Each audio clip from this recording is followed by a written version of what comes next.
तेज तूफानी बारिश की वो रात मेरे वहमो गुमान में भी नहीं थी कि मेरी जिंदगी का सबसे बड़ा मोड़ बन जाएगी। आसमान पर बिजलियां इस तरह कड़क रही थी जैसे जमीन पर कोई बहुत बड़ा तूफान आने वाला हो। और सच्ची बात तो ये है कि मेरी जिंदगी में भी एक ऐसा ही तूफान दस्तक देने वाला था, जिससे मैं बिल्कुल बेखबर थी। मैं रेलवे स्टेशन के कोने में खड़ा अपने भीगे हुए कोट को झाड़ रहा था और बाहर बार बार अपनी कलाई पर बंधी घड़ी की तरफ देख रहा था, जो रात के 11:30 बजा रही थी। ट्रेन आने में भी सिर्फ पूरे 40 मिनट बाकी थे और इस तूफान में 1 मिनट काटना पहाड़ जैसा लग रहा था। स्टेशन पर सन्नाटा ऐसा था कि बारिश की सनसनाहट के अलावा सिर्फ मेरी अपनी सांसों की आवाज सुनाई दे रही थी। लालटेन बार बार टिमटिमा रही थी, जिसकी वजह से पूरा माहौल किसी पुरस्कार फिल्म का मंजर पेश कर रहा था। मुसाफिर इतने कम थे कि उंगलियों पर गिने जा सकते थे, और जो थे वो भी अपने सामान को समेटते स्टेशन के बाहर कमरों या शेड के नीचे दुबके बैठे थे। मैं असल में अपनी खाला के घर जा रहा था, जहाँ मेरी कजन की शादी की तैयारियां जोरों शोर से जारी थी। सारा खानदान वहां पहुंच चुका था और अम्मी का रोजाना फोन आता था कि हमजा, तुम कब आओगे, सब तुम्हारा इंतजार कर रहे हैं। मेरे पास एक बड़ा सूटकेस था, जिसमें शादी के कीमती कपड़े, कुछ नकद रकम और खास तोहफे थे, जो मैंने खाला और कजन के लिए बहुत शौक से खरीदे थे। अम्मी ने चलते वक्त 100 बार ताकीद की थी कि बेटा, सामान का ख्याल रखना, आजकल हालात अच्छे नहीं। मैंने भी मुस्कुराकर कह दिया था कि अम्मी आप फिक्र ना करें, मैं कोई बच्चा नहीं हूँ, अपना ख्याल रख सकता हूँ।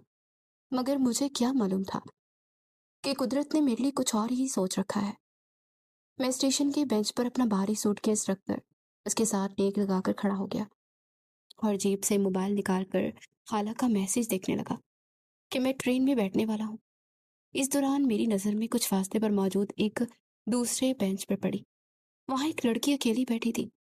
तूफानी हवा के थप्पड़ उसके चेहरे पर गिरने वाली जुल्फों को बिखेर रहे थे और वो बार बार अपने दुपट्टे को संभालने की कोशिश कर रही थी। उसने हल्के नीले रंग का लिबास पहन रखा था, जो इस मदम रोशनी में भी बहुत नुमाया लग रहा था। उसका झुका हुआ सर और घबराई हुई हरकत ये बता रही थी कि वो इस वीरान स्टेशन पर अकेली होने के साथ साथ शदीद खौफजदा भी है। मैंने सोचा कि शायद उसके साथ उसके घर वाले भी आसपास होंगे, इसलिए मैं ज्यादा ध्यान नहीं दिया और दोबारा अपने मोबाइल में मसरूफ हो गया। अभी 5 मिनट ही गुजरे होंगे कि स्टेशन के बैरूनी दरवाजे पर 3-4 नौजवान दाखिल हुए। उनके अंदाज से साफ जाहिर था कि वो किसी अच्छे घराने के नहीं थे या शायद नशे में धुत थे। वो इंतहाई ऊंची आवाज में हंस रहे थे, एक दूसरे को धक्के दे रहे थे और उनकी आवाजें पूरी खाली स्टेशन में गूंज रही थी। मैंने नागवारी से उनकी जानिब देखा और दिल ही दिल में दुआ की कि सीधे अपनी राहें। लेकिन मेरी बदकिस्मती और उस लड़की की बेबसी देखिए। उन लड़कों की नजर उस अकेली बैठी लड़की पर पड़ गई। उन्होंने एक दूसरे को कौहनी मारी। उनके चेहरों पर कमीनी सी मुस्कुराहट उभरी और उन्होंने अपना रुख उस बेंच की जानिब मोड़ लिया, जहां वो लड़की मासूमियत और खौफ की मूरत बनी बैठी थी। वो लड़के इसके बिल्कुल करीब पहुंच गए और घेर कर खड़े हो गए। उनमें से एक ने बेंच पर हाथ मारकर जोर से सीटी बजाई, जबकि दूसरे ने आवाजें कसनी शुरू कर दी। अरे वाह, इतनी हसीन रात, इतना खूबसूरत मौसम और इतनी प्यारी गुड़िया अकेली, कोई साथ देने वाला नहीं है क्या? उस लड़के की आवाज मेरे कानों में पिघले हुए शीशे की तरह उतरी। मैंने देखा कि लड़की खौफ के मारे बिल्कुल सहम गई। उसने अपने बैग को अपने सीने से लगा लिया और रोने लगी। उसका पूरा जिस्म कांप रहा था और बदतमीजों की हिम्मत मजीद बढ़ गई, और उनमें से एक ने आगे बढ़कर उसके दुपट्टे को छूने की कोशिश की। यह मंजर देखकर मेरे अंदर का इंसान जाग गया। मेरा खून खौल उठा और सारा खौफ हवा हो गया। मैं ये भूल गया कि मैं अकेला हूं और वो चार हैं।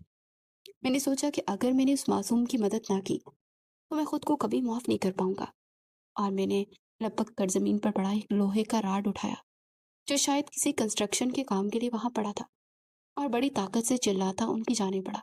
ओए, पीछे हटो उससे, तुम्हारी हिम्मत कैसे हुई एक शरीफ लड़की पर हाथ डालने की? मेरी कड़कती आवाज सुनकर वो चारों चौंक गए और मुड़कर मेरी तरफ देखने लगे। मेरी आंखों में गुस्सा और हाथ में लोहे का राड देखकर शायद वो समझ गए थे कि ये लड़का जान देने या लेने वाले तुला हुआ है। तूफानी रात के अंधेरे और मेरी जारहाना शक्ल ने अपना काम कर दिया। उनमें से एक ने कहा, चल यार, मामला खराब लग रहा है, कोई पुलिस वाला ही ना आ जाए। और वो चारों बौखलाहट में स्टेशन से बाहर की जानिब भाग खड़े हुए। मैंने दूर तक उनका पीछा किया ताकि यकीन कर सकूं कि वो वापस नहीं आएंगे। जब वो गायब हो गए तो मैंने एक लंबा सांस लिया और वापस उस बेंच की तरफ आया जहां वो लड़की अभी तक कांप रही थी। मैंने नरमी से कहा, जी आप ठीक तो हैं? घबराइए मत, वो चले गए हैं और वापस नहीं आएंगे। उस लड़की ने धीरे से अपना सर उठाया। जैसे ही उसकी आंखें मेरी आंखों से मिली, वक्त जैसे वहीं थम गया। उसकी बड़ी बड़ी झील जैसी आंखों में आंसू तैर रहे थे और उसके चेहरे पर मासूमियत और खूबसूरती का एक ऐसा इम्तिजाज था जिसने मेरे दिल की धड़कन को एक साइड सेकंड के लिए रोक दिया। वो वाकई में बेहद हसीन थी। उसके चेहरे की रंगत बारिश के कतरों की तरह निखरी हुई लग रही थी। उसने कांपती हुई आवाज में कहा, आपका बहुत बहुत शुक्रिया। अगर अब आज आप ना होते तो खुदा जाने मेरे साथ क्या हो जाता। मैं जिंदगी भर आपका ये एहसान नहीं भूलूंगी। उसकी आवाज में इतनी मिठास और दर्द था कि मेरे दिल में अजीब सी हलचल मच गई। मैंने मुस्कुरा कर कहा, कोई बात नहीं, ये तो मेरा फर्ज था। आप अकेली हैं? आपके घर वाले कहाँ हैं? उसने अपने आंसू पूछते हुए कहा, ये सब अगली बस्ती में मेरा इंतजार कर रहे हैं। मेरी ट्रेन भी आने वाली है। अब मैं बिल्कुल ठीक हूँ, शुक्रिया। ये कहकर वो बेंच से उठी, अपना छोटा सा हैंड बैग संभाला और एक बार फिर मेरी तरफ शक और उमेश नजरों से देखकर तेजी से प्लेटफॉर्म के दूसरे कोने की जानिब चली गई जहाँ खवातीन का वेटिंग रूम था। मैं कुछ देर वहीं खड़ा उसे जाते देखता रहा और मेरे दिल में एक अजीब सा रोमानवी एहसास जाग उठा कि काश ये लड़की मुझे दोबारा मिले। जब उसका जादू कुछ कम हुआ और मुझे होश आया तो मैं अपना सामान वहीं छोड़ आया। मैं जल्दी में मुड़कर अपने बेंच की तरफ भागा, लेकिन जैसे ही मैं वहां पहुंचा मेरे पैरों तले से जमीन निकल गई। बेंच बिल्कुल खाली था। मेरा वो सूटकेस जिसमें शादी की कीमती कपड़े, नकद रकम, तहाइफ और सबसे बढ़कर मेरी खाला के घर का पता और जरूरी कागजात थे, गायब हो चुका था। मेरा दिमाग सुन हो गया। मैंने पागलों की तरह आसपास देखा लेकिन वहां कुछ नहीं था। तभी मेरे जहन में एक ख्याल बिजली की तरह कूदा। मैंने झटके से उस सिमत मुड़कर देखा जहां वो लड़की गई थी। वो लड़की जो अभी चंद मिनट पहले मासूमियत की मूरत बनी रो रही थी, अब स्टेशन के आखिरी सिरे पे खड़ी थी। उसके हाथ में मेरा वो भारी सूटकेस था। वो बड़ी तेजी से कदम बढ़ाती स्टेशन के अंधेरे रास्ते की तरफ निकल रही थी और उसके चलने के अंदाज में अब कोई खौफ या कपकपाहट नहीं, बल्कि एक अयाराना पुरएतमादी थी। मैं वहीं बुत बना खड़ा रह गया। तूफानी बारिश के कतरे मेरे चेहरे पर पड़ रहे थे, लेकिन मेरे अंदर एक झटका लगा जिसने मुझे अंदर तक हिला कर रख दिया। वो मासूम लड़की दरअसल एक बहुत बड़ी धोखेबाज और लुटेरी थी जिसने उन लड़कों के साथ मिलकर ये पूरा ड्रामा रचाया ताकि मेरा ध्यान भटका सके और वो सब कुछ लूट सके। मेरी आंखों के सामने अंधेरा छा गया और दिल की धड़कन इतनी तेज हो गई जैसे अभी सीना फाड़कर बाहर निकल आएगी। मैंने एक सेकंड भी जाया किए बगैर अपने कदमों को हरकत दी और दीवाना वार उस सिमत भागी जहां वो नीले लिबास वाली लड़की मेरा सूटकेस लिए अंधेरे में रुपोश हो गई थी। तूफानी बारिश अब मजीद तेज हो रही थी जिससे सामने का मंजर धुंधला हो रहा था, लेकिन मेरे अंदर का गुस्सा और सदमा मुझे रुकने नहीं दे रहा था। रुको, चोर! मैंने पूरी ताकत से चीख कर कहा, लेकिन मेरी आवाज बारिश के शोर और बादलों की गर्द चमक में दबकर रह गई। वो लड़की प्लेटफॉर्म के आखिरी सिरे से नीचे उतरी और रेलवे स्टेशन को पार करती स्टेशन के बैरूनी दरवाजे को के टूटे हुए हिस्से की जाने निकल गई। मैं भी पागलों की तरह पटरियों पर भागा।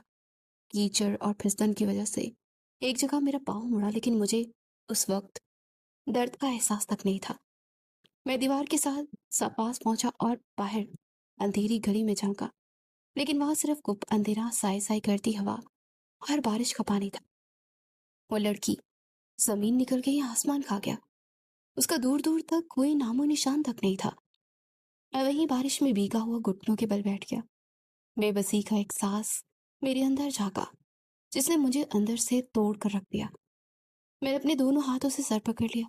ये क्या हो गया था मेरे साथ? मैं तो अपनी मासूम कजन की शादी में जा रहा था। अम्मी ने कितनी उम्मीदों से मुझे रुखसत किया था। इस सूटकेस में खाला के पूरे खानदान के लिए तोहफे थे, नए कपड़े थे और वो नकद रकम थी जो मुझे शादी के खर्चात के लिए वहां देनी थी। और मेरे पास तन के कपड़े और जेब से मौजूद चंद 100 रुपए और मोबाइल के अलावा कुछ नहीं बचा था। ट्रेन के आने का वक्त हो चुका था। دور سے انجن کی تیز لائٹ اور سیٹی کی آواز سنائی دے رہی تھی، لیکن اب میرے لیے اس ٹرین میں بیٹھنے کا کوئی مقصد نہیں رہا تھا۔ میں کس منہ سے خالہ کے گھر جاتا؟ کیا جا کر کہتا کہ میں ایک لڑکی کے جھانسے میں آ کر سب کچھ لٹا بیٹھا؟ سارا خاندان مجھ پر ہنستا۔ میں نے وہیں کھڑے کھڑے فیصلہ کیا کہ میں ٹرین چھوڑ دوں گا، اور جب تک اپنا سامان واپس نہیں لے لیتا میں کہیں نہیں جاؤں گا۔ میں اسٹیشن سے باہر نکلا اور تیز بارش میں پیدل ہی قریبی پولیس اسٹیشن کی جانب چل پڑا۔ راستے بھی ستم ظریفی دیکھ کے میرا دماغ سہمے ہوئے تھے۔ سوٹ کیس کو بول کر بار بار اس لڑکی کے چہرے پر جا کر اٹک رہا تھا۔ وہ بڑی بڑی جھیل جیسی آنکھیں، وہ معصومیت سے جھلکتا ہوا چہرہ، وہ کانپتی ہوئی آواز جس میں درد تھا۔ کیا وہ سب ایک فریب تھا؟ کیا کوئی انسان اتنا بڑا اداکار ہو سکتا ہے؟ جب وہ میرے سامنے رو رہی تھی تو اس کے آنسو سچے لگ رہے تھے، اس کا خوف حقیقی تھا، لیکن وہ سب تو ایک چال تھا جس میں اس نے مجھے بڑی خوبصورتی سے پسایا تھا۔ جو مجھے اس کی معصوم آنکھیں یاد آ رہی تھی، میرا دل ایک خنجر کی طرح چیر گیا تھا۔ میں نے جس پر اعتبار کیا، جس کی عزت کی خاطر میں 4 گنڈوں سے اکیلا بھیڑ گیا، اس نے میرے پیٹھ میں چھرا گھونپ دیا۔ تھانے پہنچتے پہنچتے میں پوری طرح بارش میں شرابور ہو چکا تھا۔ تھانے کے اندر کا ماحول ہمیشہ کی طرح سرد اور غلیظ تھا۔ ڈیوٹی پر موجود 2-3 کانسٹیبل چائے پی رہے تھے اور ایک محرر سستی سے رجسٹر پر کچھ لکھ رہا تھا۔ میں نے جا کر میز پر ہاتھ مارا اور ہانپتے ہوئے کہا، جناب، میرا سامان چوری ہو گیا ہے، ریلوے اسٹیشن پر مجھے لوٹ لیا گیا، میری ایف آئی آر درج کروائیں۔ محرر نے سستی سے سر اٹھایا، مجھے سر سے پاؤں تک دیکھا اور بولا، او بھائی آرام سے بات کرو، پہلے یہ بتا ہوا کیا ہے۔ میں نے سانس بحال کرتے ہوئے پورا واقعہ سنایا کہ کس طرح میں نے ایک لڑکی کو بدتمیز لڑکوں سے بچایا اور وہ لڑکی میرا سوٹ کیس لے کر بھاگ گئی۔ جیسے میں نے لڑکی کا حلیہ بیان کیا کہ اس نے نیلا لباس پہن رکھا تھا، اس کی بڑی بڑی آنکھیں تھی اور وہ معصوم دکھتی تھی، تو محرر اور پاس کھڑے کانسٹیبل ایک دوسرے کو دیکھ کر زور سے ہنس پڑے۔ ان کا یہ تمسخرانہ انداز میرے زخموں پر نمک چھڑکنے کے مترادف تھا۔ محرر نے ہنستے ہوئے کہا، ارے او ہیرو صاحب، تم سے کس نے کہا تھا کہ اس طوفانی رات میں فلمی ہیرو بنو اور لڑکیوں کی مدد کرنے پہنچو؟ وہ لڑکی تو ہے ہی ایسی، وہ اس علاقے کی مانی ہوئی جیب تراش اور لٹیری ہے، اس کا پورا گینگ ہے یہاں۔ وہ روز کسی نہ کسی بولے بسرے مسافر کو اپنی موسومیت کا جال بچھا کر لوٹتی ہے، اور تم جیسے مجنوں اس کے چکر میں آ جاتے ہیں۔ جاؤ میاں، گھر جاؤ، اب وہ سامان نہیں ملنے والا، وہ اب تک شہر سے دور نکل چکی ہوگی۔ ان کی باتیں سن کر میرا خون ابل پڑا، میری بے بسی شدید غصے میں بدل گئی۔ میں نے میز پر زور سے مکہ مارا اور چلایا، یہ آپ لوگوں کا کام ہے کہ چوروں کو پکڑے؟ وہ لٹیری سریعام اسٹیشن پر لوگوں کو لوٹ رہی ہے اور آپ لوگ یہاں بیٹھ کر مذاق اڑا رہے ہیں؟ مجھے کوئی پرواہ نہیں ہے کہ وہ کون ہے، مجھے میرا سامان ہر قیمت پر واپس چاہیے۔ آپ اپنی کاروباری کریں اور اسے پکڑیں۔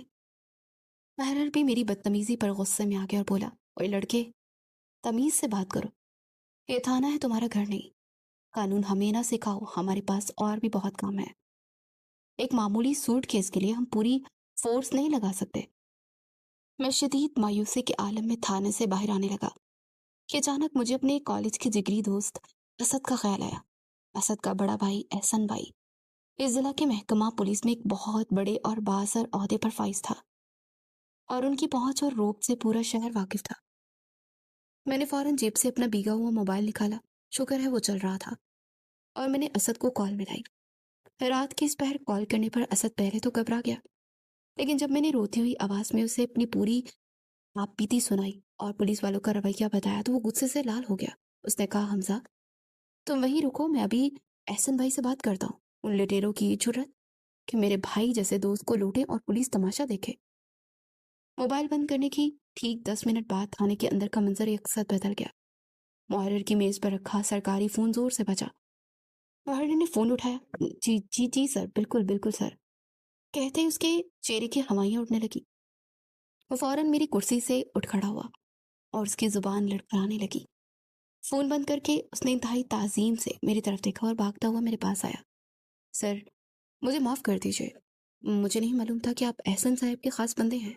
آپ پلیز بیٹھے، چائے پیجیے، ہم ابھی ایکشن لیتے ہیں۔ جو پولیس والے چند منٹ پہلے میرا مذاق اڑا رہے تھے، اب وہ میرے سامنے ہاتھ باندھے کھڑے تھے۔ एहसन भाई के सख्त अहकामात मिलते ही पूरी पुलिस फोर्स हरकत में आ गई। थाने के इंचार्ज का फौरन एक खुसूसी टीम तश्कील दी और मुखबरों को अलर्ट कर दिया गया। उन्होंने मुझे यकीन दिलाया कि वो इस गैंग के तमाम ठिकानों पर छापे मारेंगे और मुझे घर जाकर आराम करने को कहा। लेकिन मेरा दिल कहाँ मानने वाला था। मैं उसी इस तरह और बेचैनी में पूरी रात और अगला पूरा दिन अपने दोस्त असद के घर गुजारता रहा। मेरे दिमाग में मुसलसल वही मंजर घूम रहा था।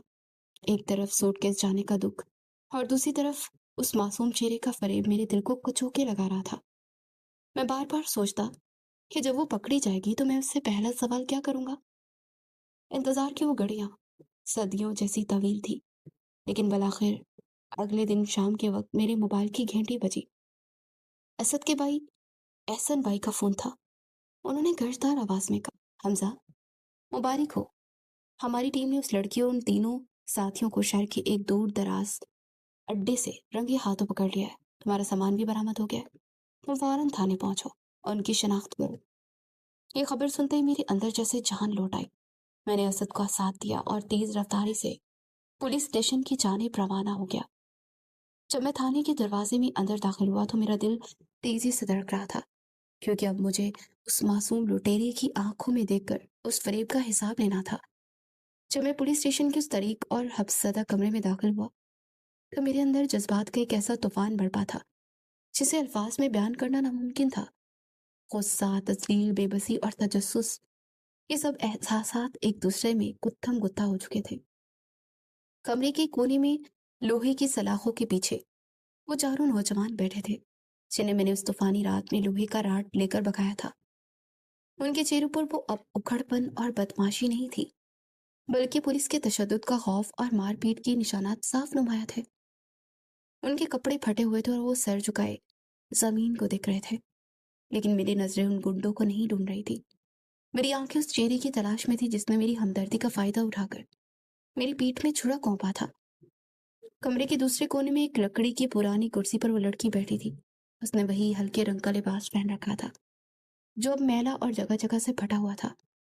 उसके बाल बिखरे हुए थे और उसका सर घुटनों में झुका हुआ था। जैसे ही मेरे जूतों की आवाज गूंजी, उसने आहिस्ता से अपना सर उठाया। जैसे उसकी बड़ी बड़ी झील जैसी आंखों मेरी आंखों से मिली, मेरे दिल को एक गहरा झटका लगा। उन आंखों में अब भी वही मासूमियत और खौफ था, लेकिन इस बार उसमें एक गहरा कर्ब और इल्तिजा भी शामिल थी। पुलिस के इंस्पेक्टर ने मेरी तरफ देखकर बड़ी गर्मजोशी से कहा, आइए हमजा साहब। एहसन साहब का हुक्म था, इसलिए हमने पूरी रात एक एक करके इस गैंग को धर लिया। ये रहा आपका सूटकेस, इसमें एक थैला भी गायब नहीं है। और ये रही वो लुटेरी जिसने आपके साथ इतना बड़ा हाथ मारा। अब हुक्म करें, इसकी खाल उधेड़ दें। ऐसी औरतें माशरे का नासूर होती है। मैंने इंस्पेक्टर का शुक्रिया अदा किया और अपना सूटकेस एक तरफ रखा। मैंने इंस्पेक्टर से दरख्वास्त की कि जनाब, क्या मैं इस लड़की से अकेले में बात कर सकता हूँ?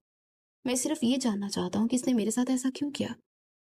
इंस्पेक्टर ने पहले तो थोड़ी हिचकिचाहट दिखाई, लेकिन फिर एहसन साहब के असरो रसूख की वजह से वो फौरन मान गया और अपने कांस्टेबल को लेकर कमरे से बाहर चला गया। जाते जाते उसने दरवाजा हल्का सा भेड़ दिया। अब उस तपते हुए मदम रोशनी वाले कमरे में सिर्फ मैं था और वो लड़की। मैंने उसके सामने पड़ी एक खाली कुर्सी खींची और उसके बिल्कुल सामने बैठ गया। हमारे दरमियान सिर्फ 2 फीट का फासला था। मैंने अपनी नजरें उसके चेहरे पर जमा दी। गुस्से से मेरी मुट्ठियां भींच गई। क्यों किया तुमने ऐसा? मैंने अपनी आवाज को जितना हो सका सख्त और सर्द रखते हुए पूछा। मैंने तुम्हारी इज्जत बचाने के लिए अपनी जान दांव पर लगा दी। मैंने उन गुंडों के सामने अकेला खड़ा हो गया क्योंकि मुझे लगा तुम एक मासूम बेबस लड़की हो जो किसी मुसीबत में फंस गई हो। और तुमने क्या किया? तुमने मेरा वो सामान चोरी कर लिया जिसमें मेरी कजन की शादी का सब कुछ था। तुम्हें जरा बराबर शर्म नहीं आई? मेरी सख्त गुफ्तगू सुनकर उसके जिस्म में कपकपाहट दौड़ गई। उसने अपने दोनों हथेलियां अपने चेहरे पर रख ली और फूट फूट कर रोने लगी। उसके रोने में वो रवायती चोरों वाली अयारी नहीं, बल्कि एक गहरा दर्द था जो सीधा मेरे दिल पर उतर गया। उसके आंसू उसकी उंगलियों के दरमियान से बहकर उसके लिबास पर गिर रहे थे। मुझे माफ कर दे, खुदा के लिए मुझे माफ कर दे, वो सिसकियां लेते हुए बोली।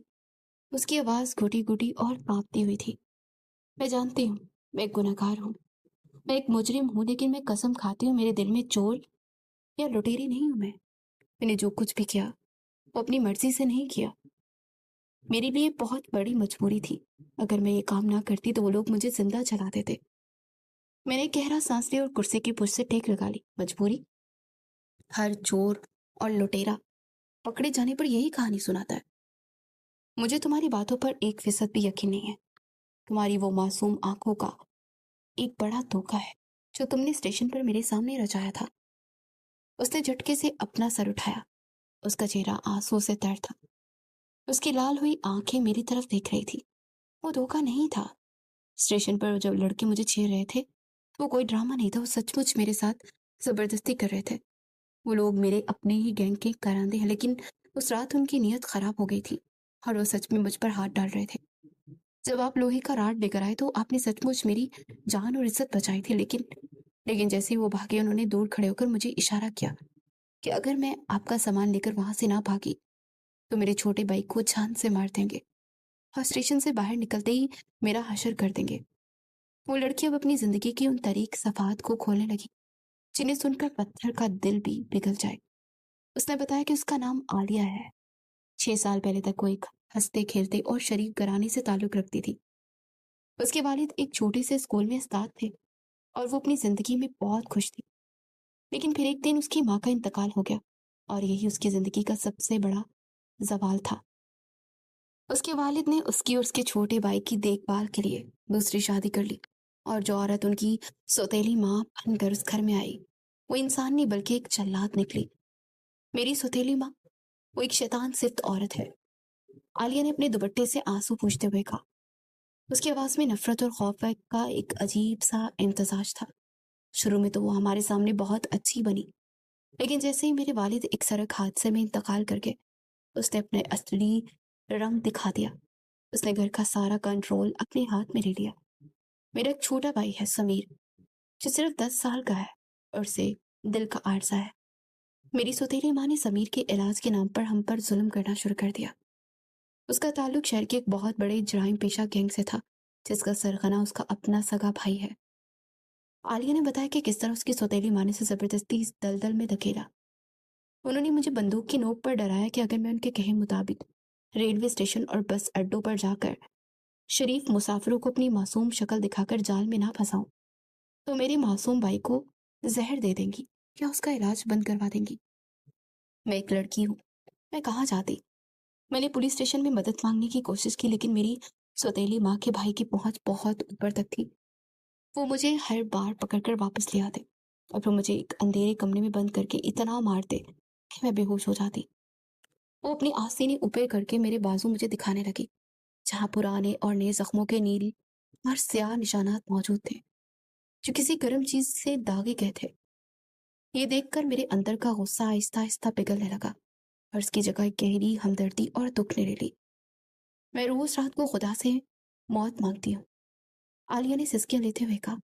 स्टेशन पर जब मैंने आपको देखा तो मुझे लगा आप बहुत अच्छे और शरीफ इंसान हैं। जब आपने मुझे बचाया तो मेरे दिल में पहली बार ये एहसास जाग उठा कि काश कोई ऐसा मर्द मेरी जिंदगी में भी होता जो मुझे इस जहन्नुम से निकाल सकता। लेकिन मेरी बदकिस्मती देखिए, मुझे इस इंसान को लूटना पड़ा जिसने मेरी इज्जत की हिफाजत की। मैं जब आपका सूटकेस लेकर भाग रही थी तो मेरा दिल खून के आंसू रो रहा था। मैं बार बार पीछे मुड़कर देख रही थी कि काश आप मुझे पकड़ ले, काश कानून मुझे गिरफ्तार कर ले ताकि मैं इस सौतेली मार उन गुंडों के चंगुल से हमेशा के लिए आजाद हो जाऊं। आज जब मैं पुलिस ने मुझे पकड़ा तो मुझे दुख नहीं हुआ, बल्कि मुझे सुकून मिला कि चलो अब मुझे रोज किसी मासूम को धोखा नहीं देना पड़ेगा। आलिया की दर्दनाक दास्तान सुनकर मैं बिल्कुल खामोश हो गया। कमरे में सिर्फ उसकी सिसकियों की आवाज आ रही थी। उसकी मासूम आंखें जिन्हें मैं फरेब समझ रहा था अब मुझे दुनिया की सबसे बेबस और मजलूम आंखें लग रही थी। मेरे दिल में उसके लिए एक अजीब सा रोमानवी और हिफाजती एहसास दोबारा सर उठाने लगा। वो कोई पेशावर लुटेरी नहीं थी, बल्कि वो हालात की मारी एक मासूम कली थी जिसे माशरे के दरिंदों ने कुचल दिया था। मैंने धीरे से कहा, आलिया, अगर ये तुम्हारी कहानी सच्ची है और तुमने मुझे क्यों नहीं बताया, मैं उसी वक्त तुम्हारी मदद करता। उसने तड़प कर मेरी तरफ देखा। मैं कैसे बताती? मेरे भाई की जिंदगी उनके हाथों में थी। अगर मैं उस रात जरा सी भी चालाकी करती तो मेरे भाई को मार देते। अब भी जब मैं यहाँ थाने में बैठी हूँ مجھے اپنی فکر نہیں ہے، مجھے ڈر ہے میری وہ ظالم سوتیلی ماں میرے بھائی کے ساتھ کیا کرے گی جب اسے پتا چلے گا کہ میں پکڑی گئی ہوں، وہ اسے مار ڈالے گی۔ یہ کہتے ہوئے وہ دوبارہ سے کرسی پر ڈیر ہو گئی اور اپنے سر کو دونوں ہاتھوں میں چھپا لیا۔ میں کچھ دیر سوچتا رہا، پھر میں نے ایک بڑا فیصلہ کیا۔ میں اٹھ کر اس کے کندھوں پر ہاتھ رکھا جو کہ خوف سے کانپ رہا تھا۔ تم فکر مت کرو عالیہ، اگر میں نے اس رات تمہاری عزت بچائی تھی تو اب میں تمہیں اور تمہارے بھائی کو اس جہنم سے بھی نکالوں گا۔ میں تمہاری سوتیلی ماں کو اس کے انجام تک پہنچا کر رہوں گا۔ میری بات سن کر اس نے حیرت اور امید بڑی نظروں سے میری طرف دیکھا، جیسے اسے اندھیرے میں کوئی روشنی کی کرن مل گئی ہو۔ عالیہ کی دردناک کہانی نے میرے دل و دماغ میں ایک ایسا جادو کر دیا کہ میں صحیح اور غلط کی تمیز بالکل بھول چکا تھا۔ اس کے آنسو، اس کا کانپتا ہوا وجود اور اس کے معصوم بھائی کی بیماری کا ذکر میرے لیے سچائی کی آخری حد بن چکے تھے۔ مجھے لگ رہا تھا میں دنیا کی سب سے مظلوم لڑکی کے سامنے بیٹھا ہوں، جس کی حفاظت کرنا میری زندگی کا اولین مقصد ہے۔ میں نے اس کے کندھے پر ایک بار پھر نرمی سے ہاتھ رکھا اور اس کے چہرے کو دیکھا جب آنسو تھم چکے تھے، لیکن معصومیت اور تشکر کا ایک ایسا حسین امتزاج تھا جس نے میرے دل کی دھڑکنوں کو بے ترتیب کر دیا۔ میں نے ایک گہرا سانس لیا اور اپنے جذباتی فیصلے کو عملی جامہ پہنانے کے لیے کرسی سے کھڑا ہو گیا۔ میں کمرے کے دروازے کی طرف بڑھا اور اسے کھول کر باہر آ گیا۔ باہر کوریڈور میں میرا دوست اسد اپنے بھائی احسن صاحب کے گن مین کے ساتھ کھڑا تھا، جبکہ تھانے کا انسپیکٹر اور مہارت بڑی مستعدی سے کسی نئے حکم کا منتظر نظر آ رہے تھے۔ میں نے سیدھے انسپیکٹر کی طرف دیکھا اور انتہائی پر اعتماد مگر سنجیدہ آواز میں کہا، انسپیکٹر صاحب، آپ اس لڑکی کو رہا کر دیں، یہ بالکل بے قصور ہے۔ اصل قصوروار یہ لڑکی نہیں بلکہ وہ چاروں لڑکے ہیں جنہیں آپ نے اندر بند کر رکھا ہے۔ میری جوڑی، میں اس لڑکی کو نہیں باندھ سکتا، یہ تو خود ان گنڈوں کے ظلم کا شکار تھی۔ میری یہ بات سن کر کوریڈور میں جیسے ایک دم سناٹا چھا گیا۔ اسد نے شدید حیرت اور صدمے سے اپنی آنکھیں پھاڑ کر میری طرف دیکھا۔ اس کا چہرہ بتا رہا تھا کہ وہ کسی دوسری دنیا کی مخلوق مجھے سمجھ رہا ہے۔ حمزہ، یہ تم کیا کہہ رہے ہو؟ اسد نے آگے بڑھ کر میرا بازو پکڑتے دھیمی مگر خصیلے لہجے میں کہا، ہوش میں ہو یار، یہ وہی لڑکی ہے جس کا حلیہ تم نے کل رات روتے ہوئے اس تھانے میں لکھوایا تھا۔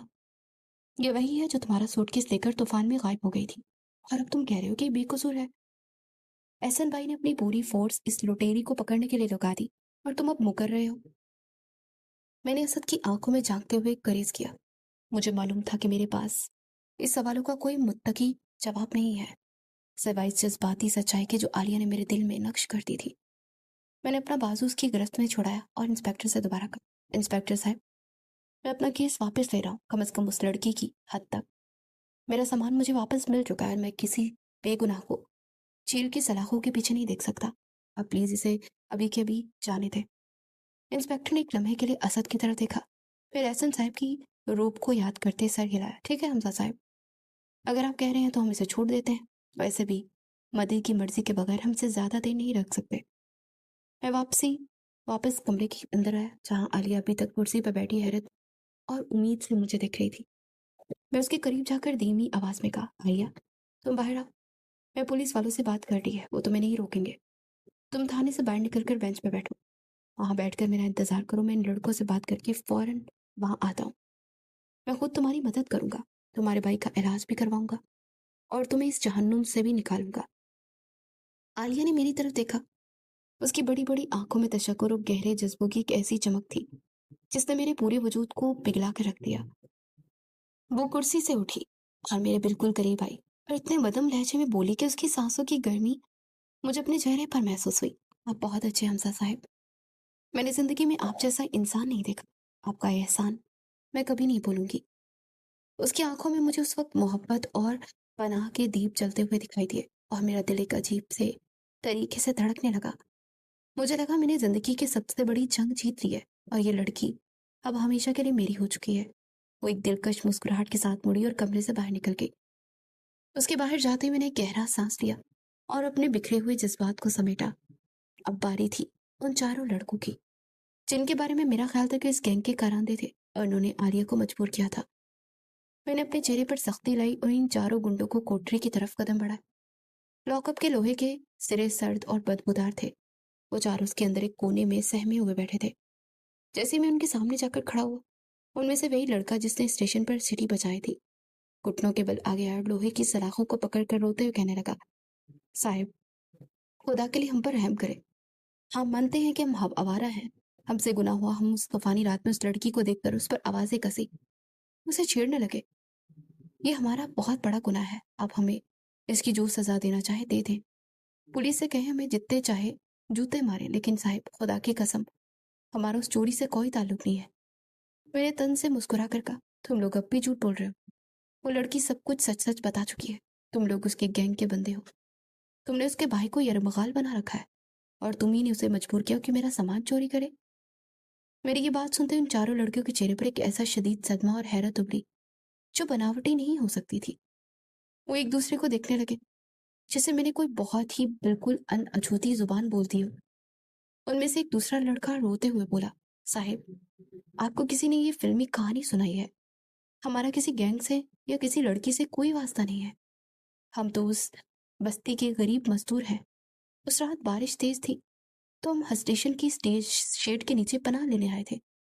हमने उस लड़की को अकेला देखा तो हमारी हिम्मत मारी गई थी। हम उसके साथ बदतमीजी करने लगे। हम तो उस लड़की को जानते तक नहीं थे। वो कोई मजलूम या बेबस लड़की नहीं है साहिब, वो झूठी और मक्कार है। पहला लड़का दोबारा चिल्लाया, हाँ साहिब, वो खुद इस इलाके की मानी हुई चोर है। आप लोहे का राड लेकर हमारी तरफ लपके तो हम डरकर भाग गए।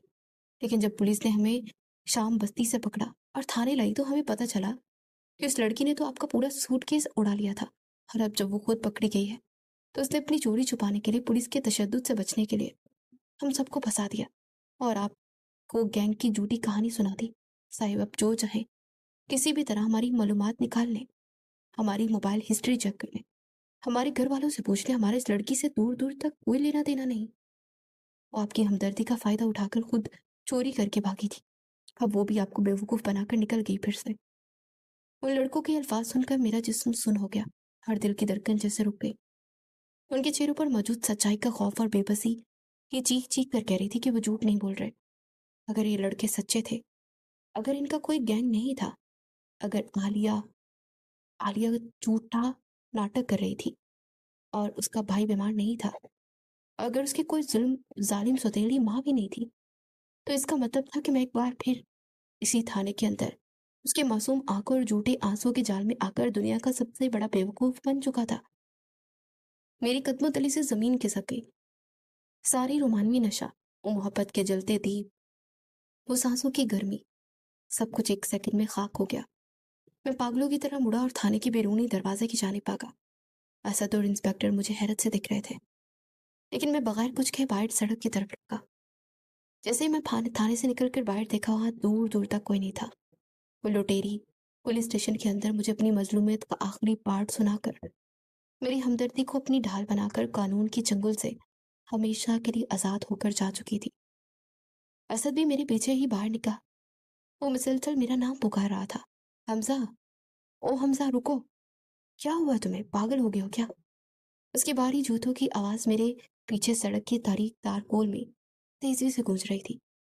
मैं जब सड़क के ऐन वस्त में पहुंचकर चारों तरफ वीरानी देखकर साकित हो गया तो असद ने हाँफते हुए आकर मेरा कंधा झटके से पकड़ा।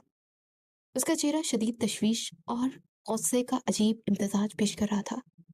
उसकी सांसें फूली हुई थी और मेरी आंखों में झांक कर उस अचानक दीवानगी की वजह तलाश करने की कोशिश कर रहा था। क्या बात है हमसा, तुम इस तरह क्यों भागे? उस लड़की को वहां देखकर तुम्हें यकायक क्या हो गया? असद ने मेरा कंधा हिलाते हुए पूछा। उसकी आवाज में दोस्ती की मुखलिसाना फिक्र साफ झलक रही थी। मैंने बज़ाहिर अपने इर्द गिर्द फैली अंधेरी खामोशी को देखकर इंतहाई बेबसी से नफी में सर हिलाया। मेरे पास उससे कहने को कुछ नहीं था। मैं उसे क्या बताता? क्या ये कहता कि चारों लड़के जिन्होंने मैंने शहर का सबसे बड़ा गैंग समझ रखा था, वो तो महज गली मोहल्ले के आवारा बदतमीज थे? क्या मैं उसे ये बताता कि जिस आलिया की मासूम आंखों पर मैंने दिलो जान निछावर कर दिए और जिसकी सुतीली माँ वाले झूठे दुखों पर रोया था, वो एक सेकंड में मुझे दोबारा चूना लगाकर जा चुकी थी? मेरी जुबान तालू से चिपक गई। जिल्लत का एक ऐसा एहसास मेरे पूरे वजूद को झुलसाने लगा कि मुझे अपने आप से घिन आने लगी। मैंने अपना सर झुका लिया ताकि असद मेरी आंखों में मौजूद शर्मिंदगी को ना पढ़ सके।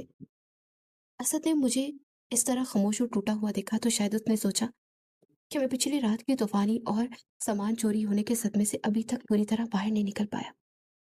उसने गहरा सांस लिया और मेरे कंधों पर थपकी दी और दिलासा देने वाले लहजे में बोला, चल कोई बात नहीं हमजा, मुझे मालूम है तुम बहुत थक चुके हो और ज़हनी तौर पर परेशान हो।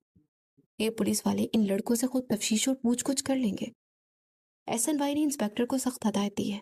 वो उनकी हड्डियां तोड़ कर भी सच निकलवा लेंगे। तुम फिक्र मत करो। आओ, सामने खोखा खुला है, वहां बैठकर गरम-गरम चाय पीते हैं ताकि तुम्हारी तबीयत कुछ बहाल हो। उसने मेरा भारी सूटकेस जो पुलिस ने बरामद किया था उठाया और बड़ी हिफाजत से अपनी गाड़ी की पिछली सीट पर डालकर दरवाजा लॉक कर दिया। उसके बाद मेरा हाथ पकड़कर सड़क के उस पार बने पुरानी लकड़ी के खोखे की तरफ ले गया। तूफान तो थम चुका था, मगर सड़क पर जगह जगह जमा पानी। हम लकड़ी को दूर पुराने बेंचों पर बैठ गए, जो बिल्कुल इस तरह की थी जैसे उस मनहूस रेलवे स्टेशन पर थे। खोखे वाले ने हमारे सामने 2 गर्म चाय के प्याले रख दिए। मैंने चाय का गर्म प्याला अपने कांपते हुए हाथों में लिया। गर्म चाय के धुएं में मुझे बार बार उस आलिया का चेहरा नजर आ रहा था। उसका वो थाने के अंदर मेरे करीब आना, उसका वो धीमी आवाज में शुक्रिया अदा करना और उसकी वो झील जैसी बड़ी बड़ी आंखें जिनमें मोहब्बत और बेपनाह दीप जले हुए दिख रहा था। कितना बड़ा बेवकूफ हूं मैं। मैंने दिल ही दिल में खुद को मलामत की। वो चाय का एक एक घूंट मेरे हलक में कड़वे जहर की तरह उतर रहा था। सच्चाई पीते मुसलसल मुझे तसल्ली दे रहा था। हमजा, कल सुबह मैं खुद तुम्हारी गाड़ी में बिठाकर तुम्हें खाला के घर छोड़ने जाऊंगा। शादी की तकरीब अब शुरू होने वाली है। तुम सब भूल जाओ और जाकर एंजॉय करना। तुमने अपनी माँ से भी झूठ कह दिया था कि गाड़ी लेट हुई है, इसलिए तुम मेरे पास रुके। अगर उन्हें सच पता चला तो वो बहुत ज्यादा परेशान हो जाएंगी। बेहतर यह है कि तुम वक्त पर अपनी खाला के घर पहुंच जाओ। मैं खामोशी से सर हिला गया, जैसे मेरे अंदर का इंसान मर चुका हो। चाय खत्म करने के बाद असद ने खोखे वाले को आवाज दी और बिल पूछा। मैंने मरफ्फत के तौर पर जल्दी से कहा, नहीं असद, मैं बिल पे कर दूंगा। तुमने मेरे लिए इतना सब कुछ किया है, इतनी रात के मेरे साथ खबर हुए हो। ये कहकर मैंने चाय का खाली प्याला मेज पर रखा और अपनी पतलून की दाएं जानिब से हाथ डाला ताकि अपने कीमती चमड़े का वॉलेट निकाल सकूं। जैसे ही मेरी उंगलियां जेब के अंदर गई, मेरे जिस्म में बिजली का एक ऐसा हौलनाक झटका लगा जिसने मेरी रूह को फना कर दिया। मेरी जेब अंदर से बिल्कुल सपाट और खाली थी। वॉलेट वहां नहीं था। मुझे लगा शायद मैंने गलती से बाएं जेब में रख दिया हो। मैंने तड़प कर बाएं जेब में हाथ डाला, फिर कोट की ऊपर वाली जेब को खोला, फिर कोट की अंदरूनी खुफिया जेबों में पागलों की तरह उंगलियां मारने लगा, लेकिन वहां कुछ नहीं था। मेरी पतलून की दाएं जेब जहां वॉलेट रखा था वो बहुत सफाई के साथ कटी हुई थी। उस लम्हे मेरी सच्ची मुच्ची ही जान निकल गई। मेरा दिमाग बिल्कुल सुन हो गया और आंखों के सामने बिल्कुल अंधेरा छा गया।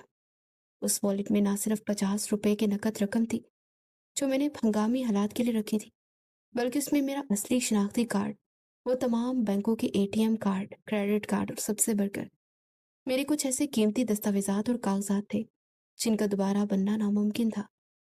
मुझ पर सख्ता तारी हो गया और मैं बेंच पर इस तरह पीछे गिरा जैसे किसी ने मेरे जिस्म से सारा खून निचोड़ लिया हो। मेरे जहन के पर्दे पर वो फिल्म बिजली किसी तेजी से दोबारा से चली जब आलिया थाने के उस छोटे कमरे में कुर्सी से उठकर मेरे बिल्कुल करीब आई थी, जब उसकी सांसों की गर्मी मेरे चेहरे को छू रही थी और जब उसने इंतहाई रोमानवी अंदाज में मेरे कंधों का सहारा लेते मुझसे कानून से बचाने का शुक्रिया अदा किया था। वो सारा जज्बाती ड्रामा, वो मोहब्बत की बातें, वो आंखों का जादू, कुछ भी तो मेरे लिए नहीं था। वो तो सिर्फ एक सेकंड का मौका था जब उसकी माहिर लुटेरी उंगलियों ने मेरी जेब में ब्लेड चलाया था। हाँ, मेरा पूरा वजूद लौट कर सैकड़ों में गायब हो गई थी। वो पुलिस स्टेशन के अंदर पुलिस वालों की नाक के नीचे मदी का वॉलेट काट कर इतनी पुरएतमादी से बाहर निकल गई और मैं बाहर खड़ा उसके इश्क में मुब्तला होकर उसका इंतजार कर रहा था। असद ने जब मेरा जर्द चेहरा, फटी आंखें और कटी हुई जेब देखी तो वो चाय का बिल देखा देना भूल गया और उसने मुझे दोनों हाथों से झंझोड़ा। हमजा, हमजा क्या हुआ, बोलो, खुदा के लिए वो वॉलेट गायब है क्या? मेरी आंखों से बेबसी के 2 मोटे आंसू निकल कर गालों पर बह गए। मैंने कटी हुई जेब से असद के सामने कर दी और इतनी गुटी हुई आवाज में बोला जो शायद मुझे खुद भी सुनाई नहीं दी, वो वो ले गई असद, सब कुछ ले गई। वो लुटेरी मेरा वॉलेट भी उड़ा ले गई। मेरी बात सुनकर असद ने अपना सर पकड़ लिया और गुस्से और हैरत के मारे उसके मुंह से एक लफ्ज ना निकल सका।